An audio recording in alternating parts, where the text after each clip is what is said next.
우리가 아까 읽었듯이 출애굽기 3장 15절과 그리고 히브리서 10장 1절에서 14절까지의 말씀을 우리가 같이 보았습니다.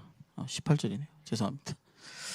자, 우리 성경을 보면은 하나님께서 이 구약과 이 신약을 통해서 이 하나님이 우리에게 주신 그 약속들이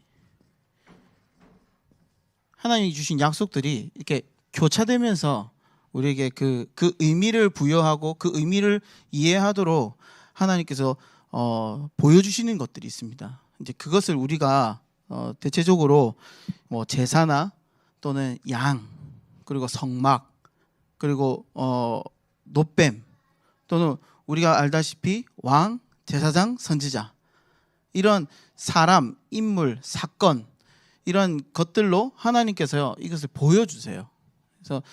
그래서 구약에 나타난 모든 일들을 우리가 아까 읽었듯이 그림자, 장차 올 원형의 그림자로 하나님께서요 표현해 놓으신 거죠. 그래서 우리가 이걸 보고 예표라고도 합니다.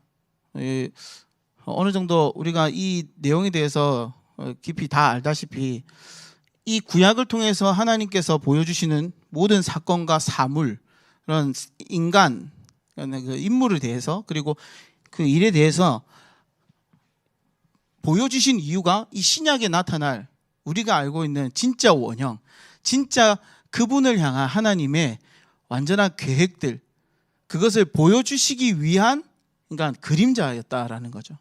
우리가 이것을 알면은 진짜 우리가 알고 있는 이 성경이라는 것이 그저 어떤 구원에 이르는 책이지만 하나님께서 그 구원을 이루시기 위해서 얼마만큼 하나님께서 이 심혈을 기울여서 우리 인간 말 심혈을 기울여서 그렇죠? 우리에게 이해될 수 있도록 그리고 우리가 믿을 수 있도록 하나님께서 만들어 두셨는지 알 수 있습니다. 그냥 예수님이 덜컥 나타나신 게 아니라요. 성경의 구약을 통해서 예언하시고 또 보여주시고 나타내시고 그것을 어떤 사건과 인물과 물건을 통해서요 그것을 드러내 놓으셨다라는 거예요. 그래서 우리가 예수님 이 양을 보면 우리가 어린 양 대부분 다 그 어린 양이 누구를 지칭하는지 알잖아요. 그렇죠?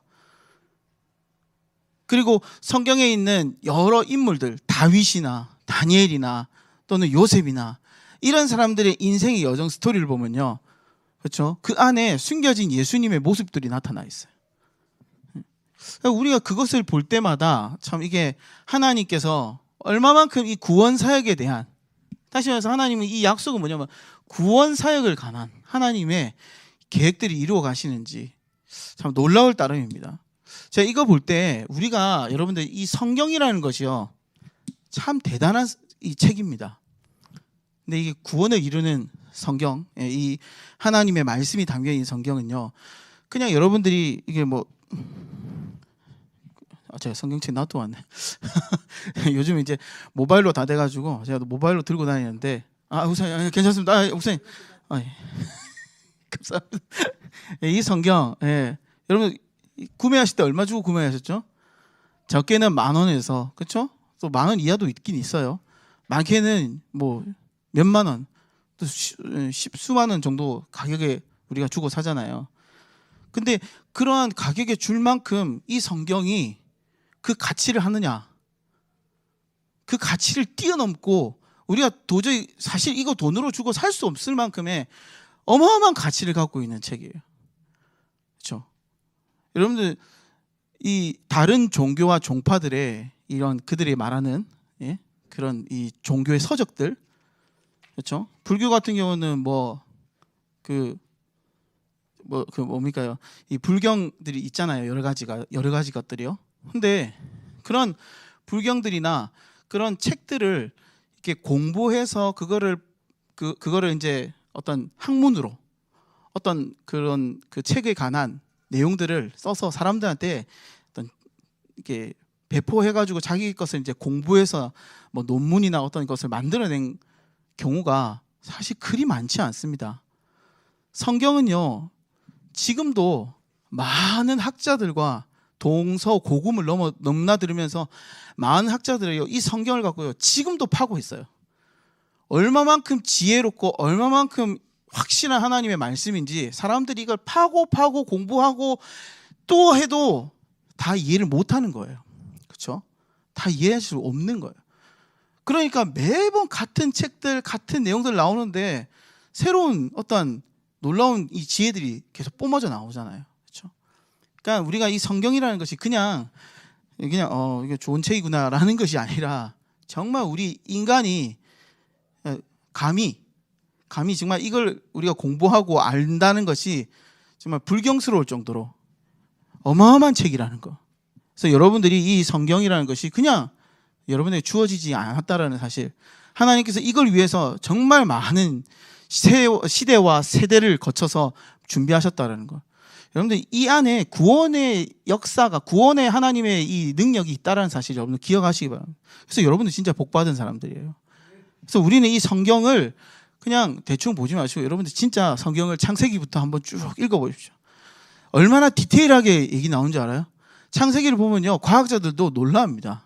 어떤 과학자들은 웃기도 하죠. 근데 기독교에 있는 많은 과학자들은요 성경을 보면서 와 진짜 하나님의 창조는 그냥 여러분들 저기 다른 종교석들 한번 보십시오. 종교서적들 한번 보세요. 창조를 어떻게 하는지. 갑자기 어떤 신이 나와갖고 자기 살점이 떨어졌는데 얘가 갑자기 바다가 되는 거예요. 웃기잖아요. 그렇죠? 근데 하나님의 말씀은요 정확해요. 그리고 그 과정이 굉장히 논리적이고 과학적이에요. 그냥 뭐 갑자기 뭐 이렇게 물이 나오는 거 아니에요. 그렇잖아요. 여러분들 물을 담으려면 뭐가 먼저 있어야 돼요? 물을 담을 수 있는 그릇이 있어야 되잖아요. 그러니까 그거예요. 하나님은요 정확하게 논리적으로 과학적으로 추상적이잖아요. 완전 객관적으로 하나님 정확하게 만들어 놓으셨어요. 그러니까 하늘의 태양과 달을 만드시고 하나님께서요 동물과 식물들을 만드신 거예요. 안 만들고 그것만 만들어 놓으면요 걔들은 햇빛 못 하면 죽잖아요. 여러분 지금도 햇빛 없으면 다 죽어요. 우리 여기 있는 분들은 며칠 못해서 죽습니다. 근데 하나님의 창조의 원리는요 그대로 우리가 알고 있는 과학적인 사실과 그대로 만들어져 있어요. 그러니까 이 말씀은요 놀라운 겁니다. 그러니까 하나님께서 이 구원에 대한 계획들을 정확하게 하나님께서 그냥 신약에 예수님이 그냥 덜컥 오신 게 아니라요 왜 오실 수밖에 없는지, 그렇죠? 죄에 대한 부분들도 설명해 놓으셨잖아요.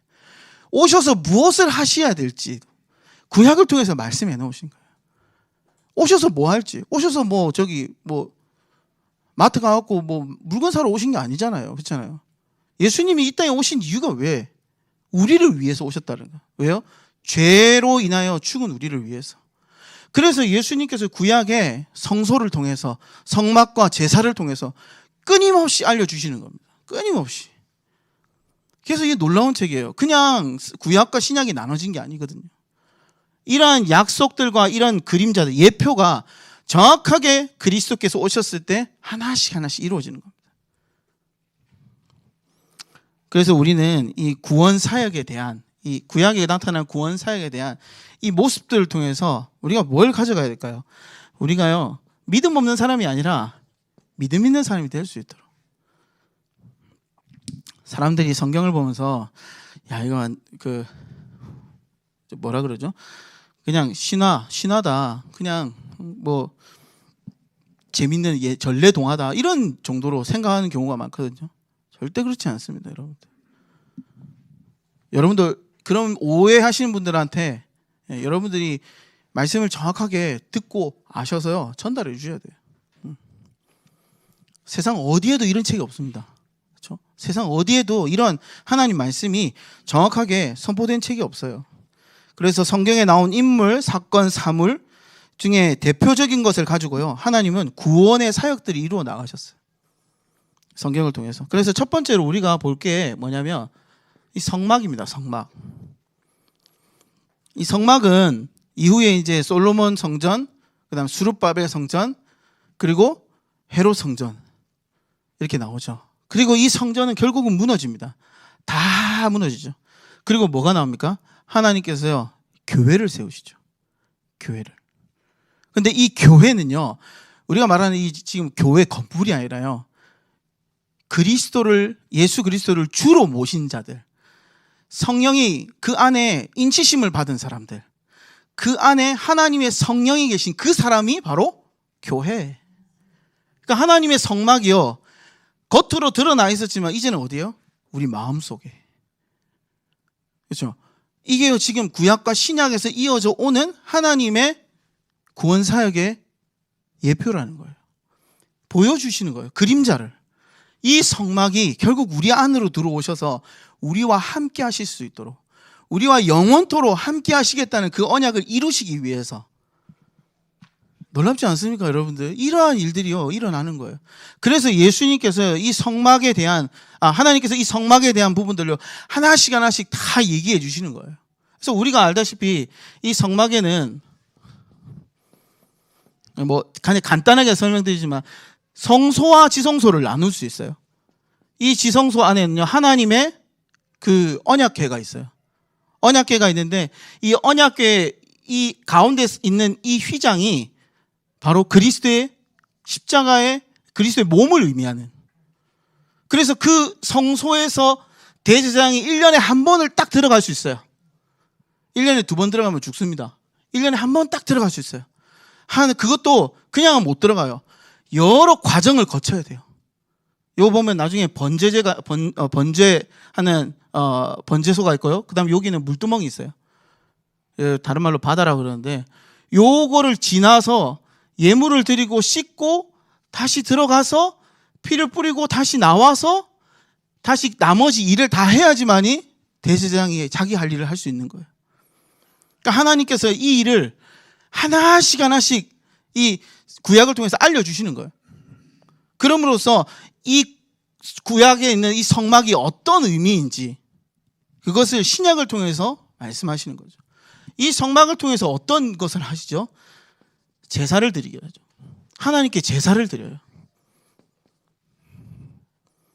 그러니까 제사는 우리가 성경을 계속 보면 알다시피 이 제사는요, 하나님께 영광을 돌리는 거예요. 우리를 지으신 하나님, 그리고 우리를 보호하시고 우리를 인도하신 하나님을 찬양드리고 영광 돌리는 거예요. 그럼으로써 하나님께서 우리에게 주시는 말씀과 은혜들을 우리가 이 시간에 얻는 거죠.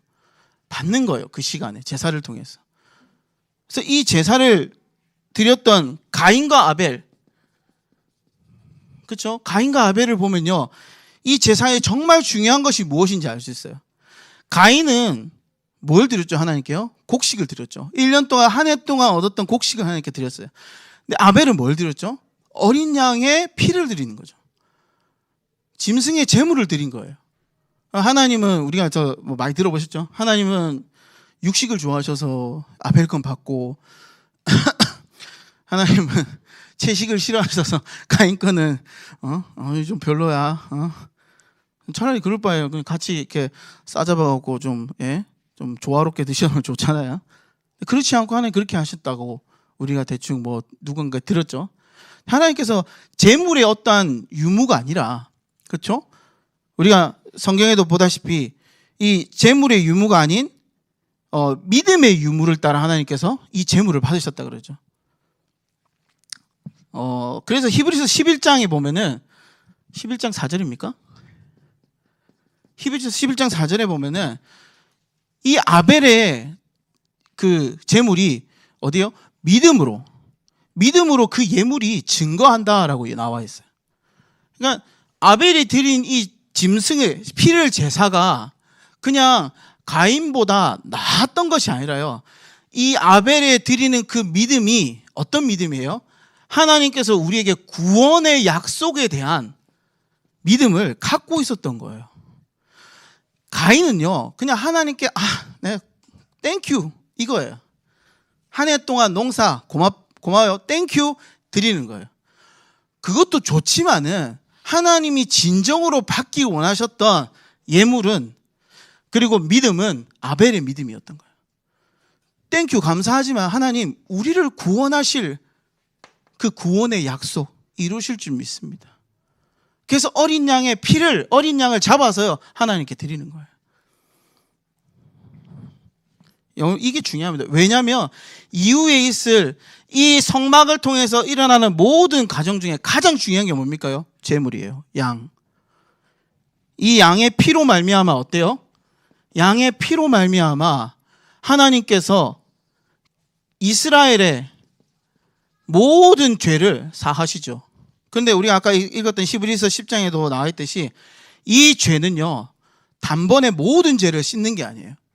그 한 해 동안 이스라엘이 범죄한 죄를 하나님께서요, 속죄하시는 거예요. 뭘 통해서요? 양을 통해서. 양의 피를 통해서. 그래서 하나님께서는 우리가 알다시피 유월절, 이 어린 양의 피로 말미암아, 그렇죠? 애굽에서 하나님께서요, 구원하시죠. 이것이 다시 우리가 신약에 넘어가면 뭡니까? 애굽, 바로 우리를 죄와 사망, 사탄의 권세에서 뭐요? 우리를 구원하시는 거예요. 무엇으로요? 어린 양의 피로 말미암아. 다들 알고 계시니까 우리가 너무 쉽게 넘어갈 수 있는 내용이지만 사람들은 잘 모를 수 있어요. 근데 우리가 이것을 안다는 건 뭐냐면 우리가 이것을 알므로써 우리의 믿음이요, 자라는 거예요. 아, 하나님 말씀은 그냥 말씀이 아니구나. 하나님이 이 구원 사역을 이루시기 위해서 이러한 역사들을 이루어 나가셨구나. 우리가 볼 수 있는 거. 그래서 이 양의 피를 바르고 이후에는 그 대속죄일에서는 양의 피를 바르고 나온 대제사장이 이 두 마리 염소가 있어요. 이 두 마리 염소 중에 한 염소는 안수해서 이스라엘의 모든 죄를 그 위에다가 안수합니다. 그리고 요거를 다시 번제로 드리죠.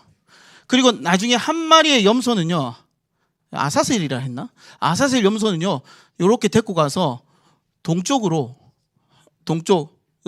양의 문이 있는 그곳으로 열고 그것을 광야로 보내버려요. 광야로. 이 염소에게도 이스라엘 죄를 덮어서 보내버려요. 그리고 광야에서 죽도록 만듭니다. 이 두 가지의 모든 내용들이 바로 그리스도의 십자가의 죽음과 고난을 의미하고 있습니다. 그러니까 하나하나 모든 것 다가요, 진짜 그리스도를 지칭하고 있어요. 예수 그리스도를 말하고 있는 거예요. 그래서 이 그리스도의 양의 이 피가 성전에 뿌려질 때 하나님께서 그 생명을 통해서 이스라엘 죄를 사하시고 그 이스라엘 죄를 하나님께서 속죄하시는 겁니다. 그래서 레위기 17장에 보면, 레위기 17장 11절에 보면은 육체의 생명은 피에 있음이라. 내가 이 피를 너희에게 주어 제단에 뿌려 너희의 생명을 위하여 속죄하게 하였나니 생명이 피에 있으므로 피가 죄를 속하느니라 라고 나와 있습니다. 이 어린 양의 피로 말미암아 우리의 죄가요, 사해지는 겁니다. 예수님의 십자가의 그 피가 물과 피를 흘리셨다 그랬지 않습니까? 그 피의 흘리심으로 우리의 죄가요, 끝났다라는 거예요. 그래서 그분을 믿는 자들에게는 어떤 일이 일어납니까? 죄가 사해지는, 그분의 피를 믿는 자들에게 죄가 사해지는 역사가 일어나는 것입니다. 이것이 구약과 신약에서 일어나는 하나님의 놀라운 구원의 사역인 거예요. 이거 뭐 불신자들이 들으면 뭔 소린가 이렇게 하지만 믿는 우리에겐요, 이것이 확실한 증거가 되고 믿음이 되는 겁니다. 오늘 저와 여러분들이 정말 믿음 있는 자들 되시길 바랍니다. 그냥 교회에 다녀서 좋은 말씀, 망대 세워야지, 교회 잘 나와야지, 기도 많이 해야지 이러지 마시고, 왜 우리가 망대를 세워야 되는지, 왜 우리가 이렇게 하나님께 기도할 수 있는지, 우리를 어떻게 이런 축복 속에 들어오게 하셨는지 아는 게 너무 중요하잖아요. 그렇죠? 그리고 네 번째로 이 제단에는 제단의 뿔이 있어요. 하나님께서 지으실 이걸 만들 때 이 끝 네 기퉁에 뿔을 만들려고 그랬어요. 이 뿔은 제사장들이 여기서 양을 잡아가서 그 양의 피를 받아서 대제사장이 그 뿔에다가요, 피를 바른 겁니다. 쭉 발라요. 이렇게 발라서 이 뿔에 대한 성결함, 깨끗함을 의미하도록. 그래서 이 뿔을 잡는 자들에게 어때요? 하나님께서요, 구원을 주시겠다라고 얘기하셨어요. 그래서 이 제단의 뿔, 솔로몬의 형이었던 그 아도나이가 반역을 일으키잖아요. 솔로몬 대신 자기가 왕이 되겠다고. 그때 솔로몬한테 발리고 도망치면서 어디를 갔느냐? 요 제단에 있는 뿔을 잡아요. 날 용서해달라고, 살려달라고. 그래서 이 제단의 뿔은 어떤 의미냐? 하나님의 구원과 보호하심이에요. 다시 말해서 그리스도께서 우리 안에 계심으로써 우리가 하나님 앞에요 담대히 나갈 수 있는 것입니다. 우리의 죄가 해결되기 때문에 하나님 앞에서요 믿음으로 담대하게 나갈 수 있는 거예요. 우리의 죄를 우리가 회개하고 하나님께 제단의 그 뿔을 잡듯이 우리가 그리스도를 붙잡을 때 이러한 구원과 보호하심이 나타나는 것이죠. 이것이 바로 성막에서 나오는 이야기들. 그리고 5번 물두멍. 이 번제와 이 성소 사이에 있는 이 커다란 물두멍이 하나 있어요. 이 물이 담겨 있는 그릇입니다. 이 그릇이 그리스도를 예표하고 있어요. 어떤 거냐? 이 물두멍에서는 씻는 역할을 해요. 어떤 씻는 역할을 하냐면 제사장들이 성소를 들어가거나 아니면은 제물을 잡기 전에 여기 가서 손을 씻고 발을 씻고 다 해요. 나중에 솔로몬 성전에 갔을 때는 이 물두멍이 이쪽에 여기 5개, 여기 5개 이렇게 해갖고 10개가 생겨요. 그래서 대제사장들이 이쪽으로 들어가서 자기 몸을 씻고 하나님 앞에 나아가는 준비를 합니다. 그러니까 이런 물들을 통해서 어떻게 해요? 자기를 깨끗하게 하는 거예요. 자기를 정결케 하는 겁니다. 그 정결하는 의미가 뭐죠? 바로 그리스도라는 거예요. 그리스도의 십자가의 보혈의 피를 물로 의미한 거예요. 그래서 자기를 깨끗하게 씻는 거예요. 이러한 모든 일을 누가 수행합니까요? 대제사장이. 그렇죠. 이 일을 해야 합니다. 그러나 구약에 나와 있던 이 대제사장은요 일시적인 거예요. 이 사람이 죽으면요 또 다른 대제사장이 나와서 또 다시 이 일을 해야 돼요. 또 다른 대제사장이 나와서 또 이 일을 해야 되는 겁니다. 그러나 우리에겐요 영원한 그리고 단 한 번의 제물로 자신을 들여서 완전하게 우리의 죄를 속하신 분이 계시죠. 그분이 바로 예수 그리스도입니다. 우리의 진정한 우리의 참 대제사장이 되셨다. 그래서 히브리서 8장 16절에 보면 지금 우리가 하는 말의 요점은 이러한 대제사장이 우리에게 있다는 것이라. 그는 하늘에서 지극히 크신 이의 보좌 우편에 앉으셨으니 성소와 참 장막에서 섬기는 이시라. 이 장막은 주께서 세우신 것이요 사람이 세운 것이 아니니라. 대제사장마다 예물과 제사드림을 위하여 세운 자니 그러므로 그도 무엇인가 드릴 것이 있어야 할지니라. 예수께서 만일 땅에 계셨더라면 제사장이 되지 아니하셨을 것이니 이는 율법에 따라 예물을 드리는 제사장이 있음이라. 그들이 섬기는 것은 하늘에 있는 모형과 그림자라. 모세가 장막을 지으려 할 때의 지으심을 얻은 것 같으니 이르시되 삼가 모든 것을 산에서 내게 보이던 본을 따라 지으셨다 하니라. 여러분들 이 말씀이 어떤 거냐면 이 대제사장도요 자기의 죄를 위해서 예물을 드려야 돼요. 그렇죠? 자기의 죄를 위해서 예물을 드려야 돼요. 하나님께 나아가려면. 근데 예수님은요 자신을 예물 삼아 제물 삼아 하나님께 드렸다라는 거예요. 그래서 예수님은 이 땅에서 제사장이 되실 수 없다. 그럼 뭐가 되시는 거예요?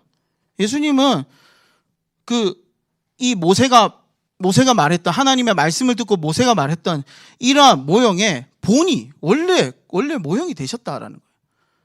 그래서 히브리서 3장 1절에 보면은 자, 그러므로 함께 하늘의 부르심을 받은 거룩한 형제들아 우리의 믿는 도리이시며 대제사장이신 예수를 깊이 생각하라. 그런데 이 대제사장 예물을 드려 이스라엘 나라의 죄를 속했던 이 일을 이제는 예수님께서 직접 자신의 몸을 들여서 십자가에 죽으셔서 우리의 죄를 해결하셨다. 이게 바로 진정한 참 대제사장의 역할이었고 모습이었던 거예요. 그래서 예수님께서는 우리의 대제사장으로 오셨죠. 그리고 우리가 알다시피 왕은 어떤 존재입니까? 왕은 백성들을 통치하는 존재예요. 백성들을 다스리죠. 법을 세워 질서를 지키게 하고, 그리고 백성들을 보호하고 적들로부터 나라를 안정시키고 나라를 세워나가는 존재입니다. 그러나 이 왕도요, 자신의 권력에 탐하고 자신의 이 지혜에 묶여서 교만해지고, 그 왕이 결국은 나이가 들고 없어지죠. 그러나 우리의 진정한 왕이신 예수 그리스도께서는 우리의 만왕의 왕이 되셔서 지금도 모든 하늘과 땅의 모든 권세를 가지시고 이 땅을 통치하시고 또 믿는 자들을 인도해 가신다라는 거예요. 그래서 그 왕, 구약에 있었던 그 모든 왕 중에 왕, 진정한 진짜 킹 오브 킹 누굽니까? 예수님이라는 거예요.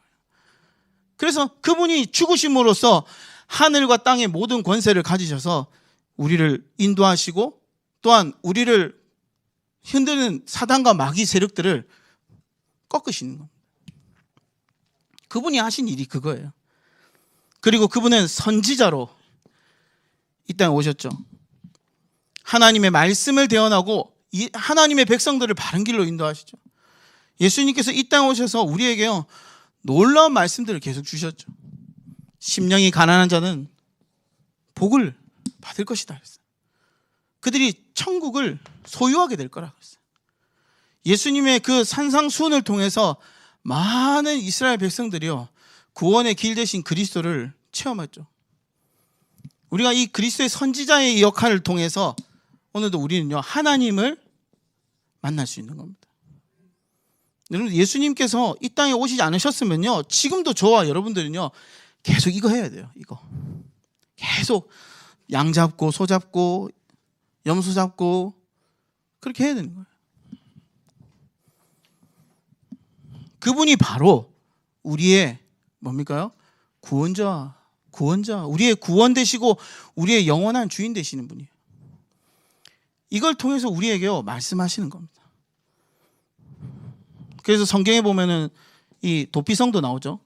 이 도피성 자체도 예수님을 말해요. 이곳에 들어간 자는요, 구원을 얻게 되죠. 구함을 얻게 되죠. 이 도피성 자체가요. 그래서 이 도피성에 있던 사람들 중에서 살인한 자는 대제사장, 당대의 대제사장이 죽기 전까지는 여기서 지낼 수밖에 없어요. 이 대제사장이 죽으면요, 그때 나올 수 있어요. 그러니까 이 모든 내용의 이 의미가 담겨 있죠. 대제사장, 그렇죠?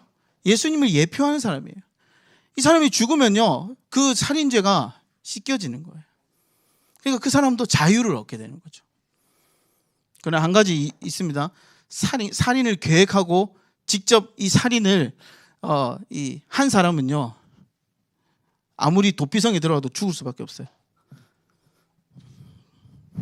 그러나 지금은요, 그 어떠한 죄를 지어도요, 그리스도 앞에 가면 다 사해집니다. 그리고 우리가 알다시피 방주, 그 안에 들어온 사람은 다 살았어요. 그 안에 안 들어온 사람은 어떻게 됐습니까? 땅에 다 묻혔죠. 그리고 마지막 놋뱀.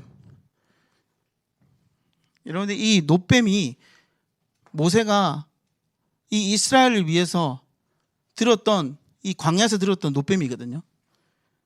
이 놋뱀이 들리듯이 예수 그리스도께서도요, 들리셔야 된다라고 말씀하셨어요. 마찬가지로 이 놋뱀을 바라봤던 이스라엘 백성들은요, 치유되었지만, 살았지만 안 본 사람도 어떻게 됐어요? 다 죽었어요.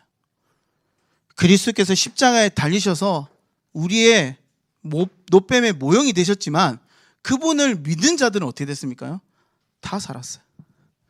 다 산 겁니다.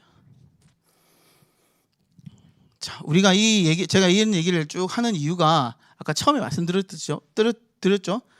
이러한 약속과 이런 예표에 대한 하나님의 그림자들이 결국은 모든 것들 누구를 지칭하는 겁니까? 예수 그리스도를 지칭하는 거예요. 그러니까 우리가 예수를 믿고 예수를 따라가는 것이 우리에겐 참된 생명이고 구원이라는 거예요. 여러분, 신앙생활에 예수님 빼면요 아무것도 아니에요. 진짜 우리 교회에서 예수님 빼면은 교회 건물이에요. 여기 그냥 사조직이에요. 막 잘 놀고 그냥 좋은 일 하는 사람들이에요. 그러나 진짜 우리가요 예수님을 믿고 예수님을 따라가는 것이 우리의 삶의 진정한 이유고 방향인 줄 믿습니다. 그래서 끝으로 요한복음 20장 27절 말씀 여러분들 같이 한번 볼까요? 요한복음 20장 27절 말씀.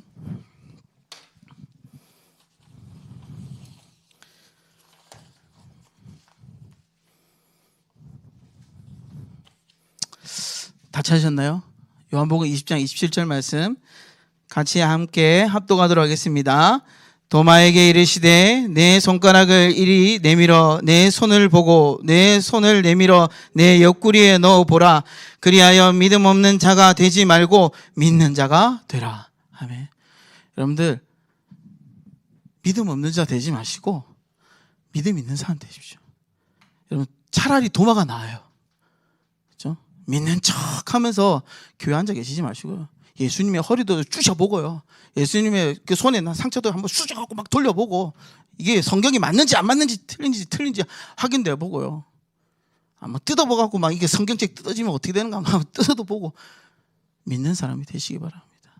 그저 교회 왔다 갔다 그냥 뭐 예수님 뭐 좋은 말씀 드리니까 내 마음 평하니까 그렇게 살지 마시고 그렇죠? 저는 참 도마가 그래도 참 솔직하다. 네, 뒷말에 보면 조금 안타깝긴 하지만 너는 본고로 믿느냐 보지 않고 믿는 자는 복되다. 여기 안 보고 계신 분들 있잖아요. 예수님 안 보시고 예수님 만져보신지 안 분들 계시잖아요. 여러분들은 도마보다 복된 줄 믿습니다. 그래서 정말 믿음 있는 자로 하나님의 말씀을 확신을 갖고 여러분들 담대히 오늘 이번 주간도 복음의 망대가 되어 현장에서 여러분들 거침없이 복음을 전하시는 우리 성도님들 되시길 예수 이름으로 축복합니다.